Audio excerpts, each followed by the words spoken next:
The storm had been raging for 6 hours when Danny Cole finally accepted that he was stranded. His transport vehicle sat dead in the mud, its battery fried by a lightning strike that had come far too close for comfort. The jungle moon of 7 stretched around him in every direction, a tangle of purple vegetation and strange sounds that made his skin crawl. He was 3 kilometers from the research outpost, and night was falling fast. Danny pulled his jacket and started walking. He was a field biologist, 34 years old, with a calm face and steady hands that had served him well during a decade of cataloging alien wildlife across the colonial frontier. He was not the type to panic. He had survived worse situations than this, though not by much. The rain had stopped, but water still dripped from the enormous leaves overhead, creating a constant rhythm that masked other sounds. Danny kept his flashlight pointed at the ground, watching for roots and rocks that could trip him. The outpost would be worried by now. Maria Santos, his team leader, had probably already sent out a search drone, though the storm might have grounded those two. He was thinking about hot coffee and dry socks when he heard the sound. It was faint at first, almost lost beneath the dripping water and rustling leaves, a high-pitched whimper like a wounded animal. Danny stopped walking and listened. The sound came again, weaker this time from somewhere to his left. Common sense told him to ignore it. He was alone on an alien world, unarmed except for a small utility knife, and whatever was making that noise could be dangerous. But Danny had never been good at ignoring suffering. His mother used to say that his heart was too soft for the frontier, and she was probably right. He pushed through the undergrowth toward the sound. The vegetation was thick here, with vines that grabbed at his arms and thorns that scratched his face. After a few minutes of struggling, he emerged into a small clearing where a pile of rocks had collapsed, probably loosened by the storm. The whimpering was coming from beneath the rubble. Danny knelt down and shone his flashlight into the gaps between the stones. 2 large golden eyes stared back at him, reflecting the light like mirrors. He caught his breath. The creature was small, perhaps the size of a large house cat, covered in matted fur with distinctive stripes. Its face was feline but with features that suggested intelligence, and its body was emaciated, ribs visible through the dirty fur. He recognized it immediately from the survey files he had studied before arriving on 7. This was a juvenile, one of the apex predator species that dominated this sector of the galaxy. But they were not just animals. They were the sentient rulers of an empire that bordered human space, a proud warrior race that walked upright and viewed humans as little more than vermin encroaching on their territory. They had killed trespassers before, and they would do so again. Danny should have walked away. He knew this. A single human had no business interfering with even a young one. If the mother found out, if any adult discovered what he had done, his life would be forfeit. The smart thing to do was to continue back to the outpost and pretend he had never seen anything. The cub whimpered again, and Danny saw that one of its hind legs was bent at a wrong angle, clearly broken. It was trapped, injured, and starving. It might have been here for days, slowly dying while the storm raged overhead. Danny thought about his sister, about the way she had looked at him from her hospital bed before the fever took her. He had been 19 years old, helpless to save her, and that helplessness had never fully left him. He could not walk away from another suffering child. It did not matter what species the child belonged to. Danny removed his pack and dug through it until he found his emergency rations. They were dense nutrient bars designed for human consumption, but the survey files had indicated that were omnivorous. It should be safe enough. He broke off a small piece and held it out toward the gap in the rocks. The cub flinched back, hissing weakly. Its golden eyes were wide with fear, and Danny could see that it was trembling. He stayed perfectly still, holding the food out without moving closer. "It is okay," he said softly. "I am not going to hurt you. You must be so hungry." He did not know if the cub could understand him. Juvenile might not have learned Galactic Common yet if they learned it at all, but his tone seemed to calm it slightly. The trembling eased, and after a long moment the cub crept forward and sniffed the food. Its nose twitched. Then, with a desperate urgency that broke Danny's heart, it snatched the food from his hand and devoured it. Danny fed it 3 more pieces before starting to clear the rocks. He worked slowly, carefully, making sure not to cause another collapse. The cub watched him with those enormous golden eyes, no longer hissing, no longer trying to retreat. By the time he pulled the last stone away, it was almost calm. The broken leg was bad but not beyond his ability to treat.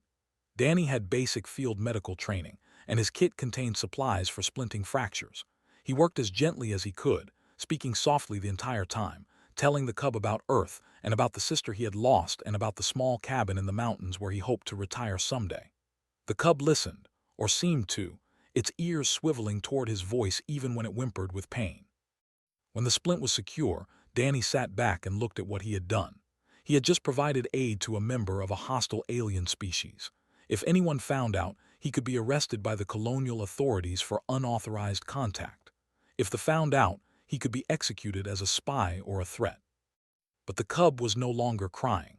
It was looking up at him with something that might have been gratitude, and when he offered another piece of food, it took it from his hand without flinching.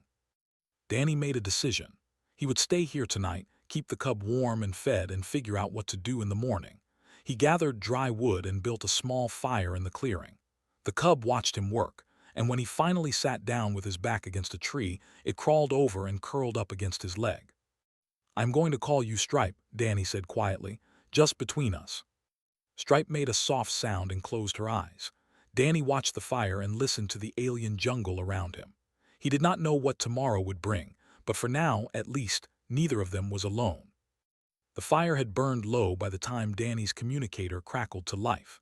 He had been dozing with his hand resting on Stripe's back, feeling the slow rise and fall of her breathing. The sound startled him awake, and he fumbled for the device before the noise could frighten the cub. "Danny, where are you?" Maria Santos sounded tired and worried. "The storm knocked out half our sensors. We have been trying to reach you for hours." Danny looked down at Stripe, who had lifted her head and was watching him with alert golden eyes.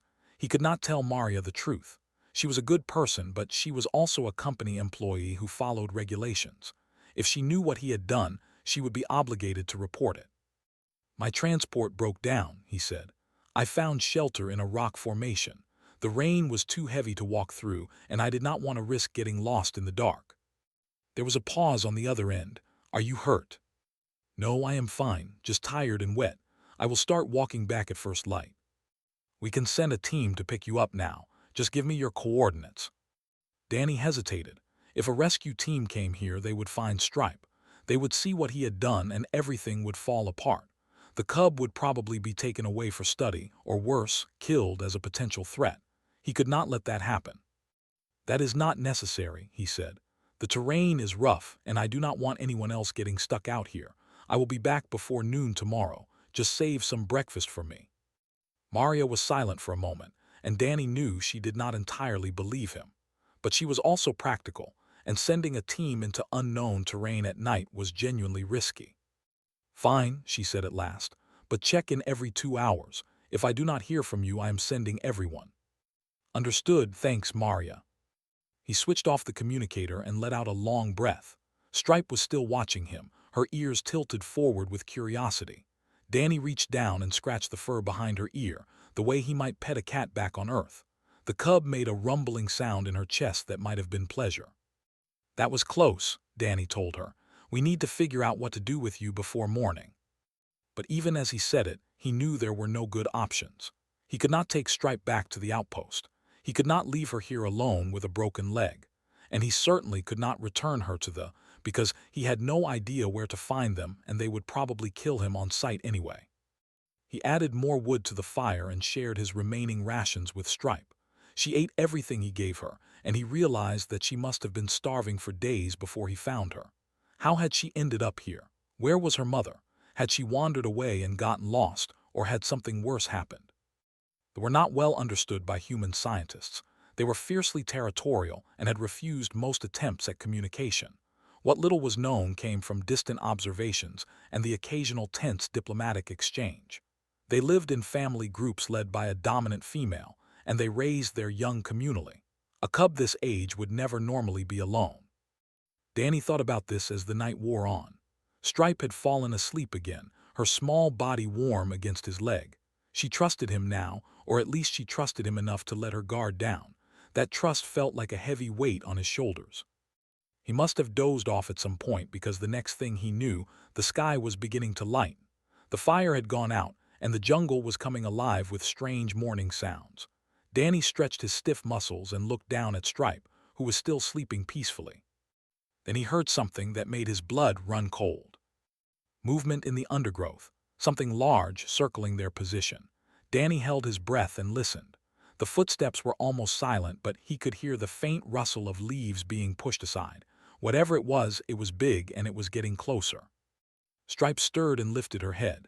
Her ears swiveled, and then she made a sound that Danny had never heard before. It was a high, keening call that cut through the morning air like a blade. A call for help. A call for her mother. The jungle went silent.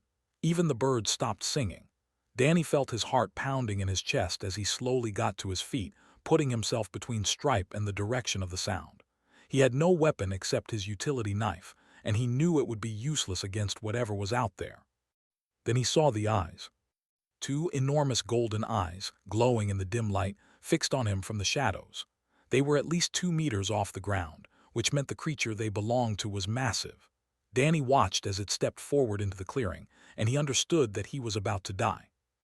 The female was nearly 3 meters tall, covered in sleek fur with the same striped pattern as Stripe's. She walked upright on powerful legs, and her hands ended in claws that looked capable of tearing through steel. Her face was feline but expressive, and the expression it currently held was one of pure murderous rage. She looked at Danny, then at Stripe, then back at Danny. Her lips pulled back to reveal fangs as long as his fingers. "Human," she said, and her voice was a low growl that seemed to vibrate in his chest. "What have you done to my daughter?" Danny raised his hands slowly, palms out, showing that he meant no harm. His mouth was dry and his legs were shaking, but he forced himself to speak. "I found her trapped under rocks," he said, keeping his voice as steady as he could. "Her leg was broken. She was starving. I helped her." The mother took another step forward, and Danny could smell her now, a musky scent like a predator's den. She sniffed the air, her nostrils flaring, reading information from scents that he could not even detect.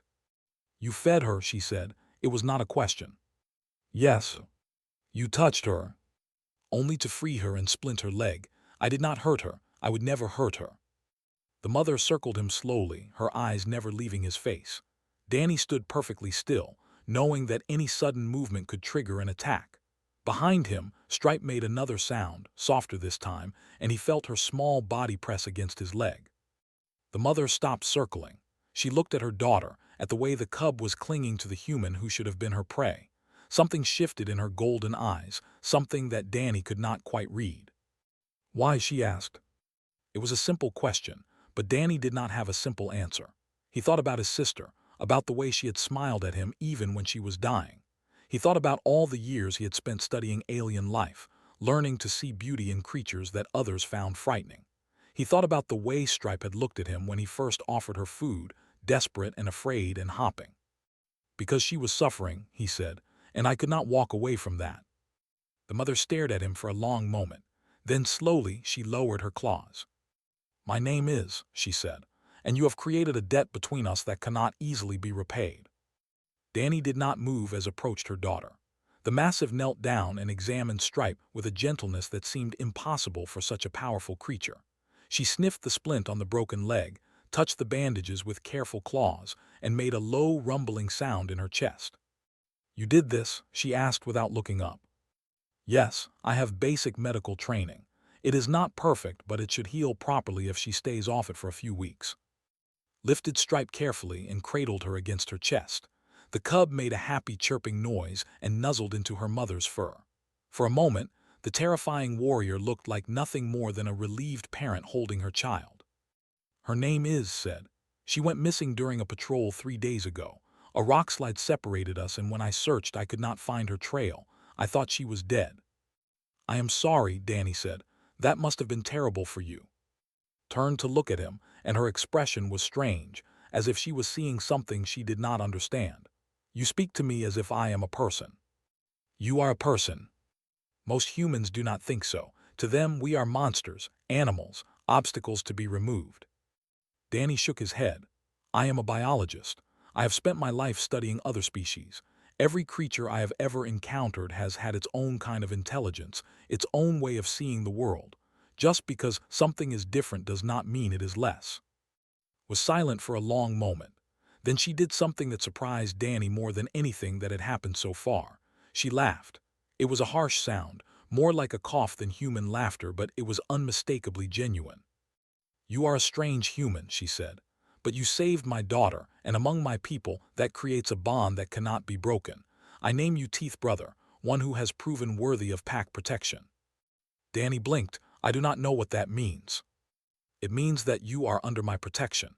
Any who harms you answers to me. It means that you are no longer prey."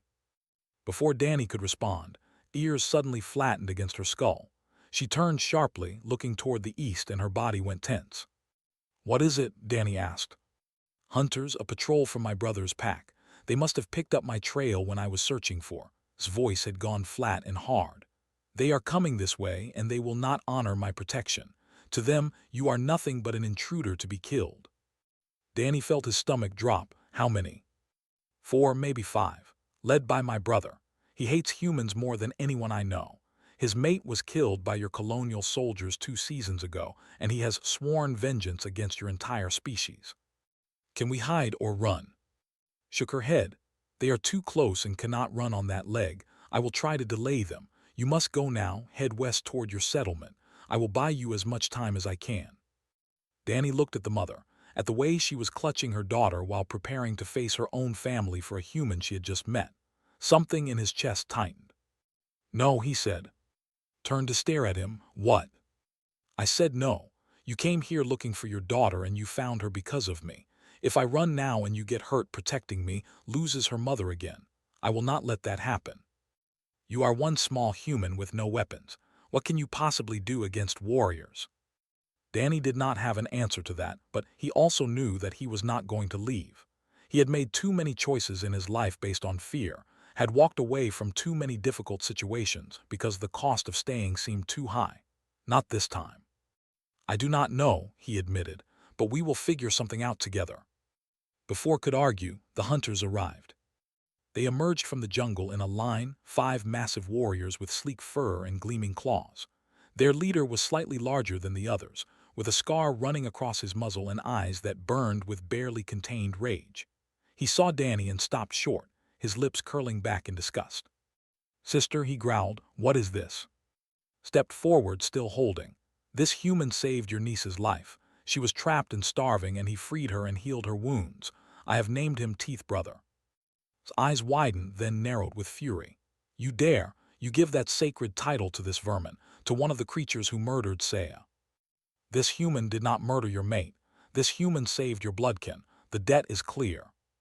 "There is no debt," roared. "Humans are not capable of honor. Whatever he did for his own purposes. They are manipulators, deceivers. He probably injured himself so he could pretend to save her." Danny spoke before he could stop himself. "That is not true." Every turned to look at him, claws extended with a soft snicking sound. "You dare speak in my presence, human?" "I dare speak the truth. I found your niece trapped under rocks after the storm. She had been there for days. I could have walked away and left her to die, but I chose to help her. I am not asking you to like me or trust me. I am only asking you to see what is in front of your eyes." Began to advance, murder in his gaze. "I see a human who has strayed too far from his herd. I see prey." Moved to block him, but knocked her aside with one powerful arm. Tumbled free, crying out in pain as she landed on her injured leg. Danny rushed to scoop her up, cradling her against his chest the way he had seen do. Loomed over him, claws raised. "Put down my niece, human. I will make your death quick if you do not make me chase you." Danny looked up at the massive predator, at the hatred burning in those golden eyes. He thought about running. He thought about begging. But then he felt trembling against his chest, felt her small claws gripping his jacket as if he was the only safe thing in the world. "No," Danny said quietly. "If you want to kill me, you will have to do it while I am holding her. And then you can explain to your sister why you traumatized your niece to satisfy your hatred for a species she has never harmed." Froze, behind him, the other hunters exchanged uncertain glances. Danny pressed forward, his voice steady even though his heart was racing. "Look at her. Look at how she clings to me. I am not her enemy. I never was. The humans who killed your mate were soldiers in a war that I had no part in. I'm a scientist who studies living things because I believe every life has value, including yours, including hers." He held out slightly, letting see the way she curled into him, the way her fear eased when Danny held her close. "Your niece trusts me," Danny said. "Can you at least consider the possibility that she might be right?" stared at him for a long, terrible moment. Then slowly his claws retracted. "This is not over," he said, "but I will not spill blood in front of the child today." He turned and walked back toward his hunters, gesturing for them to follow. One by one, they melted back into the jungle. Danny let out a breath he had not realized he was holding, limped over to him, a new respect in her eyes. "That was either very brave or very stupid," she said. "Probably both," Danny admitted. Took from his arms and held her daughter close. "We need to get you back to your people before changes his mind. Come, I will guide you." Danny nodded and followed her into the jungle, wondering what he had just gotten himself into. They moved through the jungle at a pace that pushed Danny to his limits, carried with one arm while her free hand cleared obstacles from their path. She moved with a grace that made Danny feel clumsy and slow by comparison, but she never complained when he fell behind. "We must hurry," she said during one of their brief rest stops. "Is proud, but he is not patient. Once he has time to think, he will convince himself that killing you is the right thing to do. He will come after us." Danny wiped sweat from his forehead and tried to catch his breath. How far to the human settlement? Perhaps 2 hours at this pace, less if you can move faster. He could not move faster, and they both knew it. Humans were not built for this kind of terrain. Their legs were too short, their lungs too small, their bodies too fragile. Danny had always prided himself on being fit for a scientist, but compared to he was practically helpless. "Can I ask you something?" he said as they started moving again. Glance back at him. "You may ask.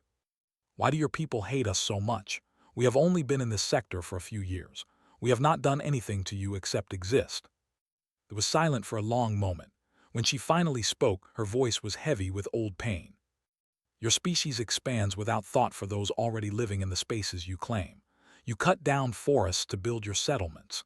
You mine the earth until nothing can grow there. You breed and spread like a plague, and everywhere you go, you push out those who came before you." "That is not all we are," Danny said quietly.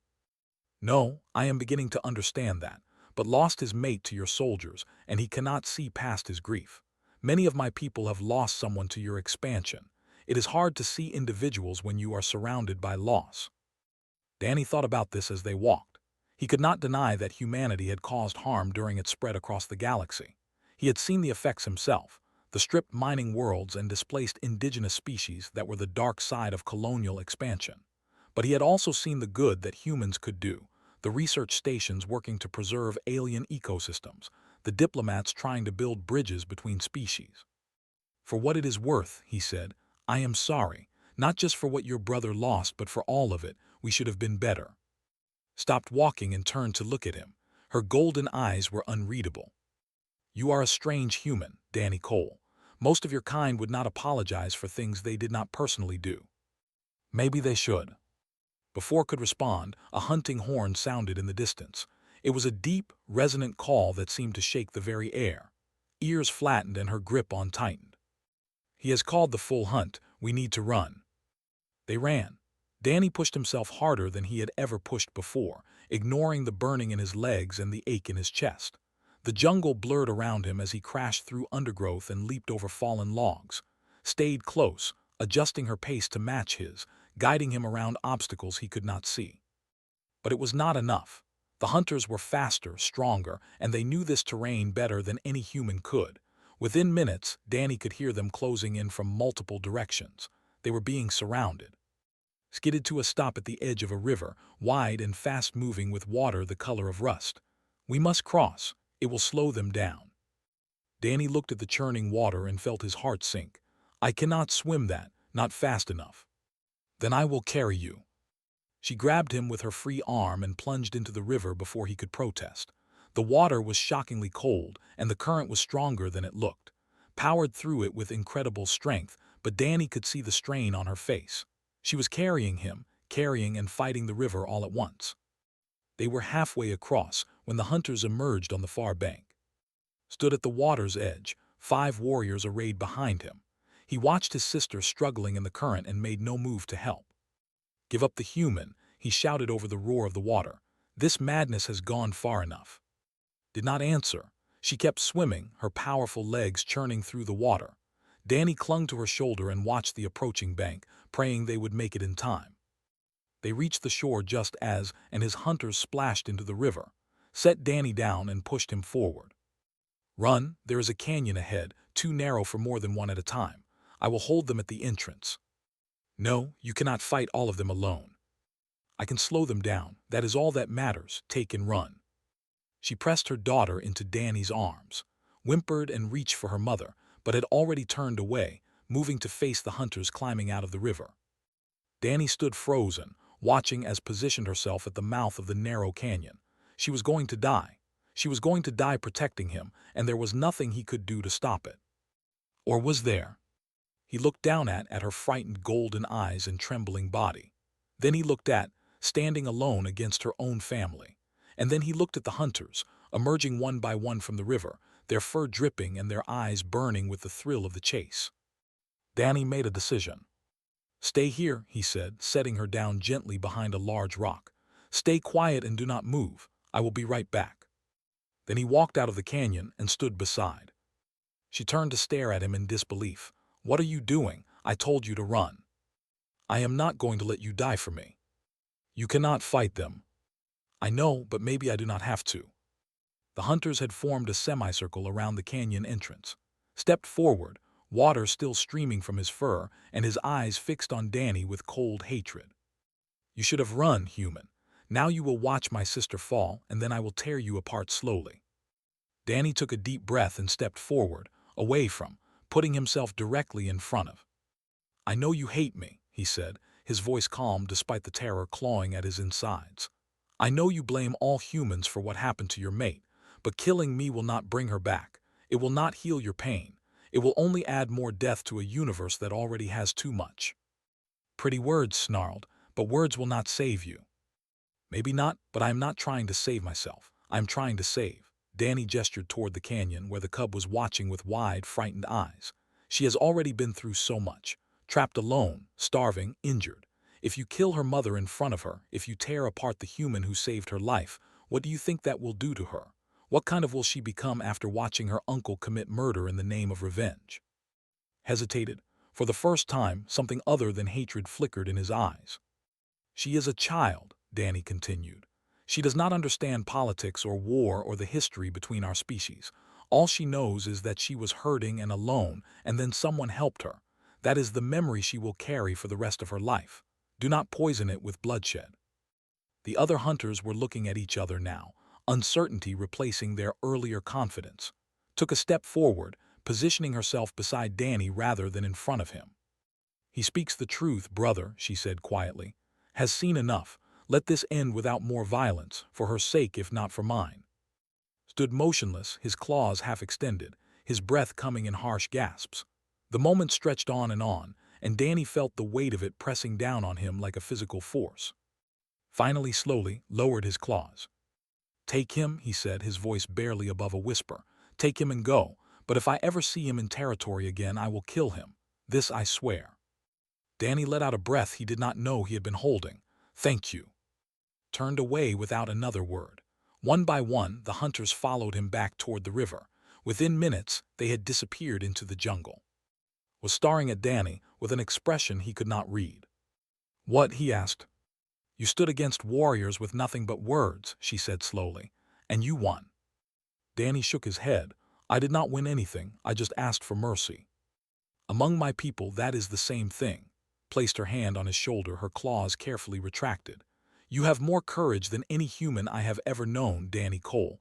I will not forget this. From the canyon made a small, hopeful sound.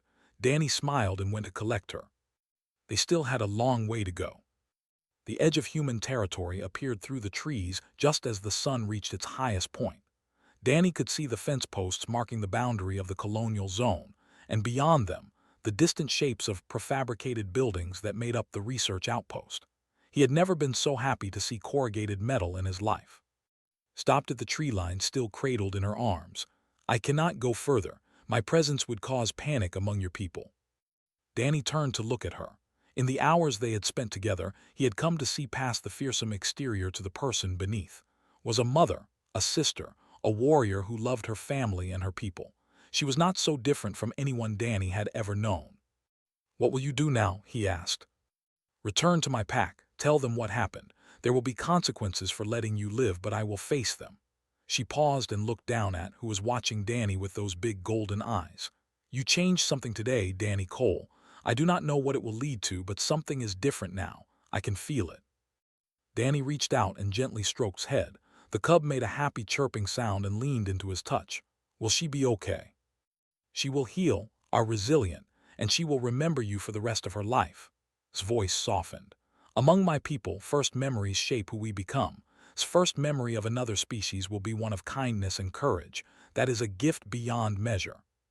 "I do not know about courage," Danny said with a small smile. "I was terrified the entire time." "Being terrified and acting anyway is the definition of courage." Reached up and pulled something from around her neck, a small pendant on a leather cord. She pressed it into Danny's hand. "This is a symbol of my pack. Show it to any you meet, and they will know you are under my protection. It will not save you from all danger, but it may give you a chance to speak before they strike." Danny looked at the pendant, a carved stone in the shape of a fang. "Thank you for everything. Thank you, Danny Cole, for my daughter, for your courage, for making me see that perhaps not all humans are enemies." She stood tall and met his eyes. "If circumstances were different, I would be proud to call you a true member of my pack." She turned and walked back into the jungle, watching over her shoulder until they disappeared among the purple leaves. Danny stood alone at the border for a long moment, the pendant warm in his hand. Then he crossed the fence and walked toward home. Maria Santos was waiting for him at the outpost gate, her face a mixture of relief and anger. "Where have you been? I was about to send out a full search party." "It is a long story," Danny said. "I am not sure you would believe me if I told you." Maria looked at him closely, taking in his torn clothes, his scratched face, and the exhaustion in his eyes. Then she noticed the pendant in his hand. "What is that?" Danny closed his fingers around it. "A gift from a friend." He walked past her toward his quarters, leaving her staring after him in confusion. He needed a shower, a meal, and about 12 hours of sleep. The explanations could wait. 6 months later, Danny stood in a room he had never expected to enter. It was a diplomatic chamber aboard the neutral space station orbiting 7, and seated around the table were representatives from both the human colonial government and the Empire. The air was thick with tension, but also with something else: hope. The delegation was led by a familiar figure, wore ceremonial robes instead of her hunting gear, but her golden eyes were the same. Beside her sat, fully healed now, and wearing a small pendant around her neck that Danny recognized immediately. It was human-made, a miniature replica of the splint he had fashioned all those months ago. "The purpose of this meeting," said in her low, steady voice, "is to discuss the possibility of a formal peace treaty between our peoples. There are many who believe this is impossible, that the hatred between us runs too deep, but I have seen evidence that suggests otherwise." She looked directly at Danny, who was seated among the human delegation as a special consultant. 6 months ago, a human scientist found my daughter injured and alone. He had every reason to leave her there. He was in danger from the moment he chose to help, but he helped anyway, not because he wanted something from us, but because it was the right thing to do." The room was silent. Danny felt dozens of eyes on him, both human but he kept his gaze on.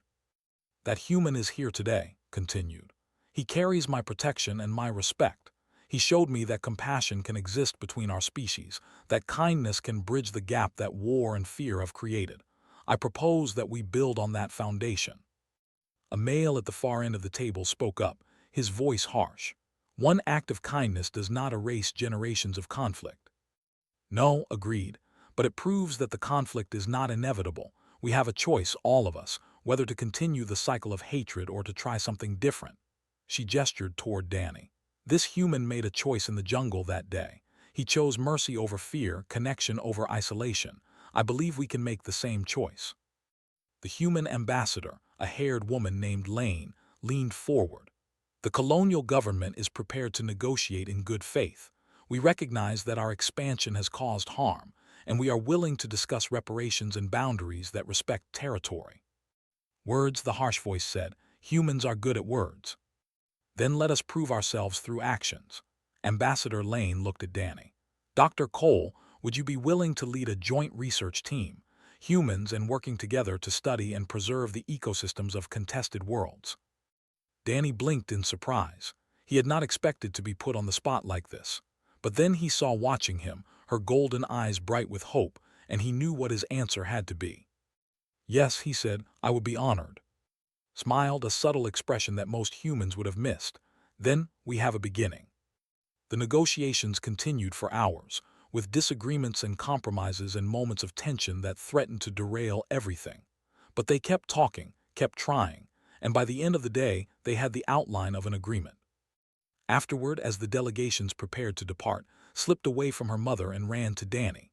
She threw her arms around him, and he knelt down to return the embrace, feeling her small claws grip his shoulders. "I missed you," she said in halting Galactic common. Her language skills had improved dramatically in 6 months. "I missed you too, Stripe," Danny whispered. Approached and placed her hand on her daughter's head. "She has talked about you every day since we parted. You are her hero, Danny Cole." "I am not a hero, I just did what anyone should do." "And that is precisely what makes you heroic," extended her hand in the human fashion. "Until we meet again, teeth brother." Danny shook her hand, feeling the power in her grip and the gentleness she used to restrain it. "Until we meet again." As the delegation departed, Danny noticed a figure standing in the back of the chamber, was watching him, his expression unreadable. They stared at each other for a long moment, then slowly nodded. It was not friendship, not forgiveness, but it was acknowledgement. It was a start. Danny nodded back. He turned and walked toward the window, looking out at the stars beyond. Somewhere out there, two species that had been enemies for generations were taking their first steps toward peace. It would not be easy. There would be setbacks and failures and moments when everything seemed hopeless. But Danny had learned something in that jungle, something he would carry with him for the rest of his life. Change did not require grand gestures or impossible heroics. Sometimes it started with something as simple as feeding a hungry child, with choosing compassion over fear, with refusing to walk away from someone who needed help. Sometimes that was enough to change everything.